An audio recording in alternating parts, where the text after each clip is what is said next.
ਅੱਜ ਅਸੀਂ ਤੁਹਾਨੂੰ ਮਿਲਾਉਂਦੇ ਹਾਂ ਸੰਗਰੂਰ ਦੀ ਡਾਕਟਰ ਹਰਪ੍ਰੀਤ ਕੌਰ ਨਾਲ, ਜਿਨ੍ਹਾਂ ਬਾਰੇ ਦੱਸਣ ਤੇ ਸਾਨੂੰ ਬਹੁਤ ਹੀ ਮਾਣ ਮਹਿਸੂਸ ਹੋ ਰਿਹਾ ਹੈ। ਇਹ ਡਾਕਟਰ ਜੋ ਕਿ ਸੰਗਰੂਰ ਵਿੱਚ ਰਹਿ ਰਹੇ ਹਨ ਤੇ ਲੁਧਿਆਣੇ ਵਿੱਚ ਜਦੋਂ ਇਹਨਾਂ ਨੇ ਪੜ੍ਹਾਈ ਸ਼ੁਰੂ ਕੀਤੀ ਸੀ ਤਾਂ ਵੱਖ-ਵੱਖ ਖੇਡਾਂ ਵਿੱਚ ਵੀ ਹਿੱਸਾ ਲੈਣਾ ਸ਼ੁਰੂ ਕਰ ਦਿੱਤਾ ਸੀ, ਜਿਸ ਦੇ ਚਲਦਿਆਂ ਇਹਨਾਂ ਨੇ ਬਹੁਤ ਹੀ ਤਮਗੇ ਵੀ ਜਿੱਤੇ ਅਤੇ ਡਾਕਟਰ ਹਰਪ੍ਰੀਤ ਕੌਰ ਖਾਲਸਾ ਵੱਲੋਂ PhD ਆਪਣੀ ਲੰਡਨ ਵਿੱਚੋਂ ਕੀਤੀ ਗਈ। ਲੰਡਨ ਵਿੱਚੋਂ PhD ਕਰਨ ਦਾ ਕਾਰਨ ਇਹ ਹੈ ਕਿ ਔਰਤਾਂ ਵਿੱਚ ਜਿੰਨੇ ਵੀ ਗੁਣ ਹੁੰਦੇ ਹਨ ਪਰ ਉਹ ਕਿਸੇ ਨਾ ਕਿਸੇ ਕਾਰਨ ਕਰਕੇ ਅਣਗੌਲੇ ਹੋ ਜਾਂਦੇ ਹਨ। ਉਹਨਾਂ ਨੇ ਉੱਥੋਂ PhD ਕਰਕੇ ਇੱਥੇ ਆ ਕੇ ਹੁਣ ਤੱਕ ਲਗਭਗ 500 ਦੇ ਕਰੀਬ ਔਰਤਾਂ ਨੂੰ ਸਮਾਜ ਦੇ ਵਿੱਚ ਜੀਣ ਦਾ ਰਸਤਾ ਦਿਖਾਇਆ। ਉਹਨਾਂ ਵਿੱਚ ਸਮਾਜ ਵਿੱਚ ਸਿਰ ਚੁੱਕਣ ਦੇ ਚੱਲਣ ਦੀ ਜੋ ਉਹਨਾਂ ਨੇ ਇੱਕ ਮਿਸਾਲ ਕਾਇਮ ਕੀਤੀ, ਉਹ ਇੱਕ ਵਾਕਿਆ ਹੀ ਆਪਣੇ ਆਪ ਵਿੱਚ ਮਿਸਾਲ ਹੈ। ਆਓ ਅਸੀਂ ਵੀ ਤੁਹਾਨੂੰ ਦਿਖਾਉਂਦੇ ਹਾਂ ਡਾਕਟਰ ਹਰਪ੍ਰੀਤ ਕੌਰ ਜੀ ਨਾਲ ਕੀ ਖਾਸ ਗੱਲਬਾਤ ਕੀਤੀ ਗਈ। ਤੁਸੀਂ ਵੀ ਦੇਖੋ ਤੇ ਸੁਣੋ। ਚਲੋ ਜੀ। हाँ जी, सत श्री अकाल जी। मेरा नाम डॉक्टर हरप्रीत कौर खालसा। मैं संगरूर जिले विच रहनी हाँ। डॉक्टर कृपाल सिंह SMO उन्हों की मिसेज हाँ। मेरे पिता सरदार बसंत सिंह खालसा जो लुधियाने तो सी, वो MLA भी रहे, MP भी रहे तो मिनिस्टर भी रहे, एजुकेशन मिनिस्टर पंजाब रहे। उन्होंने डैथ तो बाद मेरा ब्रदर सरदार बिक्रमजीत सिंह खालसा वो खन्ने तो दूलों साहब नूं हरा के जित्तिया, मुल्लापुर दाखा तो जित्तिया तो अजकल रायकोट दे विच वो काम कर रहा, नाले वो मैंबर PPSC है। सो मेरा जो बचपन हैगा वो पंजाब एग्रीकल्चर यूनीवर्सिटी विच मेरी मुढ़ली विद्या मैं हासिल की है। साडे सियासी परिवार होने करके मेरा जो घर का माहौल सी वो बहुत खुला डुला सी। सो मैं schooling PAU Punjab agriculture university तो की है तो स्कूल दे विच मेरियां हर एक गतिविधियां मेरी पार्टिसिपेशन रही है, चाहे वो खेडां ही क्यों ना होण। खेडों के विच मैं 100 मीटर 200 मीटर 400 800 जिन्नियां भी गेम्स होंदियां सी, रिले रेस होंदी सी, लॉन्ग जंप होंदा सी, हाई जंप होंदा सी, हैंडबॉल होंदी सी, हर एक विच मैं पार्टिसिपेट किया। तो इस तो इलावा स्कूल दे विच NCC होंदी सी, उहदे विच मैं पार्टिसिपेट किया, NSS होंदी सी, उहदे विच मैं पार्टिसिपेट किया, गर्ल गाइडिंग विच भी मैं पार्टिसिपेट किया ते नाल नाल मैनूं प्रेजिडेंट अवार्ड भी मिलिया होया है। सो इस तो बाद मेरी एजुकेशन जिहड़ी हैगी BA मैं गवर्नमेंट कॉलेज फॉर गर्ल्स विच कीती, MA मैं गवर्नमेंट कॉलेज फॉर बॉयज़ विच कीती ते जिहड़ी MPhil हैगी आ वो मैं पंजाबी यूनीवर्सिटी पटियाला तो की। यूनीवर्सिटी में पढ़ते पढ़ते डॉक्टर दर्शन सिंह मेरे गाइड बने, क्योंकि उन्होंने मैंने सुजैसट किया कि PhD एक वधिया विषय के उत्ते तू करनी आ। मेरे पिता सरदार बसंत सिंह खालसा जोड़े कि मैंने बहुत प्यार करते सी, उन्होंने मुंडिया वांग मैंने पालिया। उन्होंने मैनू ये टॉपिक कहते सी कि वधिया टॉपिक लैके देवांगे तो तू बाहरले मुल्कों में जाके PhD करी। सो डॉक्टर दर्शन सिंह के जरिए मेरे गाइड होने के जरिए मेरे पिता की मेहनत के कह लो उन्होंने प्रेरणा के स्रोत करके मैनू जो विशा Sikh relics and monument in UK PhD करने का मौका मिला। इंग्लैंड के विच मैं 3-4 साल रही, उत्थे दे चप्पे चप्पे दे विच मैं जाके इतिहास नूं फरोलिया। ब्रिटिश म्यूजियम दे विच गई जिथे अपने पाकिस्तान तो सारा समान 1947 विच जो वंड पई है सारा समान अंग्रेज़ लुट के लैके आए सी, उन्होंने सारा समान ब्रिटिश म्यूजियम विच रखिया। ब्रिटिश म्यूजियम विच असीं सिर्फ यही जानते रहे हैं, अज तक असीं यही जानते रहे हैं कि एक सोने की कुर्सी पई आ, एक हीरा पिया ਜਿਹੜਾ ਰਾਣੀ ਨੂੰ ਦਿੱਤਾ ਸੀਗਾ।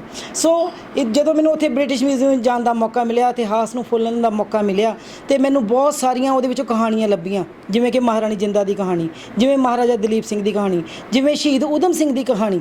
ਸੋ ਇਹ ਤੋਂ ਇਲਾਵਾ ਬ੍ਰਿਟਿਸ਼ ਮਿਊਜ਼ੀਅਮ ਵਿੱਚ ਅਣਗਿਣਤ ਸਮਾਨ ਸਾਡਾ, ਜਿਵੇਂ ਸਾਡੇ ਸਿੱਕੇ ਪਏ ਨੇ, ਜਿਵੇਂ ਸਾਡੇ ਸ਼ਸਤਰ ਪਏ ਨੇ, ਸਾਡੇ ਵਸਤਰ ਪਏ ਨੇ, ਮਹਾਰਾਣੀ ਜਿੰਦਾ ਦਾ ਸੋਨੇ ਦਾ ਸਮਾਨ ਪਿਆ ਵਾ, ਕਲਗੀਆਂ ਪਈਆਂ ਨੇ, ਕਿੰਨੀਆਂ ਰਾਜੇ ਮਹਾਰਾਜੇ ਦੀਆਂ ਕਲਗੀਆਂ ਪਈਆਂ ਨੇ, ਖੜਾਵਾਂ ਪਈਆਂ ਨੇ, ਇਦੋਂ ਬੇਸ਼ੁਮਾਰ ਸਮਾਨ ਸਾਡਾ ਬ੍ਰਿਟਿਸ਼ ਮਿਊਜ਼ੀਅਮ ਦੇ ਵਿੱਚ ਪਿਆ ਵਾ। ਸੋ ਇਹਦੇ ਨਾਲ ਨਾਲ ਮੈਨੂੰ ਪਤਾ ਲੱਗਿਆ ਕਿ ਇੱਥੇ ਹਰ ਸਾਲ ਨਿਲਾਮੀਆਂ ਹੁੰਦੀਆਂ ਨੇ, ਔਕਸ਼ਨਸ ਹੁੰਦੀਆਂ ਨੇ। ਔਕਸ਼ਨਸ ਨੂੰ ਅਟੈਂਡ ਕਰਨ ਮੈਂ पिछले साल भी मैं ऑक्शन में अटेंड कर गई। इस ऑक्शन के सिखां के बहुत सारे समान की नीलामी होंदी है। पिछले लंबे समय तो ये नीलामियां विचों लोग इकट्ठे होकर अपने पंजाबी भी भावें क्यों ना होण उन्होंने बहुत सारा समान खरीदिया, जिवें कि सिख पेंटिंग हैगी वो हज़ारां पाउंड की उत्थे बाहर विकी है। सो प्राइवेट कलैक्टर्स की गल करते हुए मैंने पता लग्या, ब्रिटिश म्यूजियम के रजिस्टरां तो मैंने पता लग्या, खोज तो मैंने पता लग्या कि इन्ने लोग ने जिहड़े इंग्लैंड के वो ये समान अपने घरां विच रखी बैठे ने। सो मैनूं एक मौका मिलिया हर एक थां दे उत्ते जाण दा, इंग्लैंड के चप्पे चप्पे नूं छाणदी। मैं कदे ग्लासगो जांदी, कदे मैनचेस्टर जांदी, कदे लेस्टर जांदी, कदे बर्मिंघम जांदी, कदे साउथ हॉल जांदी।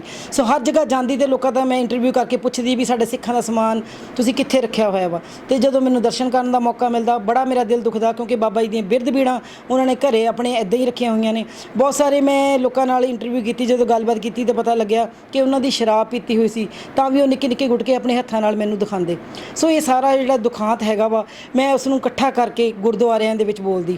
ਹਰ ਐਤਵਾਰ ਮੈਂ ਵੱਖਰੇ ਵੱਖਰੇ ਗੁਰਦੁਆਰਿਆਂ ਵਿੱਚ ਬੋਲੀ। ਜਿਸ ਤਰ੍ਹਾਂ ਮੈਂ ਬਰਮਿੰਗਮ ਦੇ ਗੁਰਦੁਆਰੇ 'ਚ ਬੋਲੀ, ਸਮੈਦਿਕ ਦੇ ਗੁਰਦੁਆਰੇ 'ਚ ਬੋਲੀ, ਲੈਸਟਰ ਦੇ ਗੁਰਦੁਆਰੇ ਵਿੱਚ ਬੋਲੀ। ਸੰਗਤਾਂ ਨੇ ਬਹੁਤ ਹੰਗਾਰਾ ਦਿੱਤਾ ਤੇ ਮੈਨੂੰ ਸ਼ਾਬਾਸ਼ ਦਿੱਤੀ ਤੇ ਮੇਰੇ ਸਿਰ ਤੇ ਮਿਹਰ ਭਰੇ ਹੱਥ ਰੱਖਿਆ ਤੇ ਮੇਰੇ ਹੌਸਲੇ ਬੁਲੰਦ ਹੋ ਗਏ। ਸੋ ਸਾਰਾ ਮੈਟਰ ਮੈਂ ਇਕੱਠਾ ਕਰਕੇ ਉਹਨੂੰ ਮੈਂ PhD ਦੀ ਡਿਗਰੀ ਦੇ ਰੂਪ ਦੇ ਵਿੱਚ ਆਪਣੀ ਡਾਕਟਰ ਦੀ ਡਿਗਰੀ ਹਾਸਲ ਕੀਤੀ। ਸੋ ਡਾਕਟਰ ਦੀ ਡਿਗਰੀ ਹਾਸਲ ਕਰਨ ਤੋਂ ਬਾਅਦ ਮੈਂ ਜਦੋਂ ਵਾਪਸ ਪੰਜਾਬ ਆਈ ਤਾਂ ਮੇਰੇ ਪਿਤਾ ਸਰਦਾਰ ਬਸੰਤ ਸਿੰਘ ਖਾਲਸਾ ਦੀ ਡੈਥ ਹੋ ਗਈ।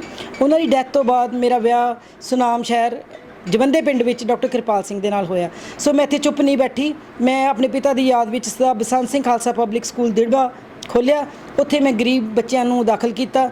ਲਗਭਗ 400-500 ਬੱਚਾ ਮੈਂ ਦਾਖਲ ਕਰਕੇ ਇਸ ਪ੍ਰੋਜੈਕਟ ਨੂੰ ਮੈਂ ਸ਼ੁਰੂ ਕੀਤਾ ਤੇ ਅੱਜ ਵੀ ਉਹ ਪ੍ਰੋਜੈਕਟ ਜਾਰੀ ਹੈ। ਸੋ ਇਸ ਸਕੂਲ ਦੇ ਵਿੱਚ ਭੱਠੇ ਵਾਲੇ ਲੋਕ ਤੇ ਗਰੀਬ ਬੱਚਿਆਂ ਦੇ ਪੇਰੈਂਟਸ, ਜਿਵੇਂ ਦਿਹਾੜੀ ਵਾਲਿਆਂ ਦੇ ਪੇਰੈਂਟਸ, ਤੇ ਉਹ ਸਾਰੇ ਇਕੱਠੇ ਕੀਤੇ ਤੇ ਉਹਨਾਂ ਨੂੰ ਸਮਝਾਇਆ ਪੜ੍ਹਾਈ ਦੇ ਬਾਰੇ। ਸੋ ਕੁੜੀਆਂ ਉਸ ਪਿੰਡਾਂ ਵਿੱਚ 7-7 ਕੁੜੀਆਂ ਵੀ ਨੇ, 5-5 ਕੁੜੀਆਂ ਨੇ, ਸਾਰਿਆਂ ਨੂੰ ਇਕੱਠਿਆ ਕੀਤਾ ਤੇ ਮੈਂ ਸੋਚਿਆ ਕਿ ਇਹਨਾਂ ਨੂੰ ਫ੍ਰੀ ਐਜੂਕੇਸ਼ਨ ਦਿੱਤੀ ਜਾਵੇ, ਕਿਉਂਕਿ ਉਹ ਪੇਰੈਂਟਸ ਨਹੀਂ ਸੀ ਚਾਹੁੰਦੇ ਕਿ ਸਾਡੇ ਬੱਚੇ ਪੜ੍ਹਨ, ਕਿਉਂਕਿ ਉਹ ਉਹਨਾਂ ਦਾ ਹੱਥ ਵਟਾਉਂਦੇ ਸੀ। ਸੋ ਇਹਦੇ ਮੈਂ ਸੇਵਾ ਕਰਦੀ ਕਰਦੀ ਫਿਰ ਬਾਹਰ ਨਿਕਲੀ ਸਮਾਜ ਦੇ ਵਿੱਚ। ਜਿਹੜੀ ਮੇਰੀ ਬੁੱਕ ਹੈਗੀ ਸੀ ਤੋਸ਼ਾਖਾਨਾ, ਉਹਨੂੰ ਮੈਂ ਪੂਰਾ ਰੂਪ ਦੇ ਕੇ ਉਹਨੂੰ ਕਿਤਾਬ ਦੇ ਰੂਪ ਵਿੱਚ ਤਿਆਰ ਕੀਤਾ ਤੇ ਨਾਲ ਨਾਲ ਜਦੋਂ ਮੈਂ ਇਤਿਹਾਸ ਪੜ੍ਹਦੀ ਸੀ ਮੈਨੂੰ ਬਹੁਤ ਸਾਰੀਆਂ ਬੀਬੀਆਂ ਦਾ ਇਤਿਹਾਸ ਫੋਲਣ ਦਾ ਵੀ ਮੌਕਾ ਮਿਲਿਆ। ਮਹਾਰਾਣੀ ਜਿੰਦਾ ਦਾ ਇਤਿਹਾਸ ਫੋਲਿਆ ਤੇ ਇਤਿਹਾਸ ਨੂੰ ਫੋਲਦੇ ਫੋਲਦੇ ਮੈਨੂੰ ਸਿੱਖ ਬੀਬੀਆਂ, ਜੈਨ ਧਰਮ ਦੀਆਂ, ਬੁੱਧ ਧਰਮ ਦੀਆਂ, ਸਿੱਖ ਧਰਮ ਦੀਆਂ, ਹਿੰਦੂ ਧਰਮ ਦੀਆਂ ਸਾਰੀਆਂ ਬੀਬੀਆਂ ਦੇ ਮੈਨੂੰ ਇਤਿਹਾਸ ਬਾਰੇ ਪੜ੍ਹਨ ਦਾ ਮੌਕਾ ਮਿਲਿਆ ਤੇ ਮੈਂ ਉਹਨਾਂ ਨੂੰ ਵੱਖ-ਵੱਖ ਰੂਪਾਂ ਦੇ ਵਿੱਚ ਕਿਤਾਬ ਦੇ ਰੂਪ ਦੇ ਵਿੱਚ ਉਹਨਾਂ ਨੂੰ ਲੋਕਾਂ ਦੇ ਸਾਹਮਣੇ ਕੀਤਾ, ਸਮਰਪਿਤ ਕੀਤਾ। ਤੇ ਇਸ ਤੋਂ ਪਹਿਲਾਂ ਮੈਂ ਲੁਧਿਆਣੇ ਦੀ ਡਾਇਰੈਕਟਰੀ ਕੱਢਣੀ ਸ਼ੁਰੂ ਕੀਤੀ। ਉਹਦੇ ਵਿੱਚ ਲਗਭਗ ਮੈਂ 500 ਲੇਡੀਜ਼ ਦੀ ਇੰਟਰਵਿਊ ਕੀਤੀ।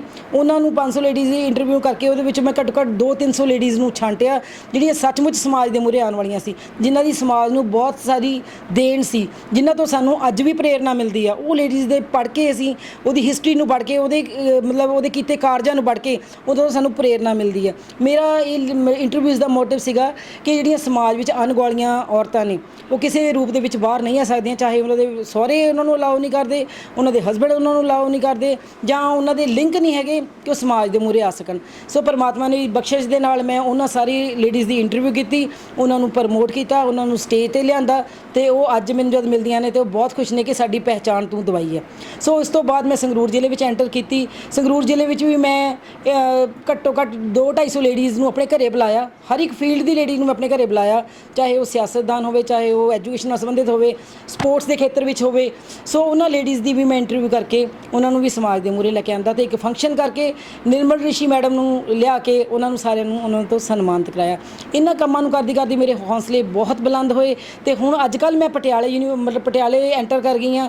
ਮੇਰਾ ਜਿਹੜਾ ਟੀਚਾ ਹੈਗਾ ਕਿ ਪੂਰੇ ਪੰਜਾਬ ਵਿੱਚ ਜਿੰਨੀਆਂ ਵੀ ਔਰਤਾਂ ਨੇ ਉਹ ਕਿੱਥੇ ਬੁਲੰਦੀਆਂ 'ਤੇ ਪਹੁੰਚ ਚੁੱਕੀਆਂ ਨੇ ਤੇ ਮੈਂ ਉਹਨਾਂ ਦੇ ਕਾਰਜਾਂ ਨੂੰ ਸਮਾਜ ਦੇ ਮੂਹਰੇ ਲੈ ਕੇ ਆਵਾਂ।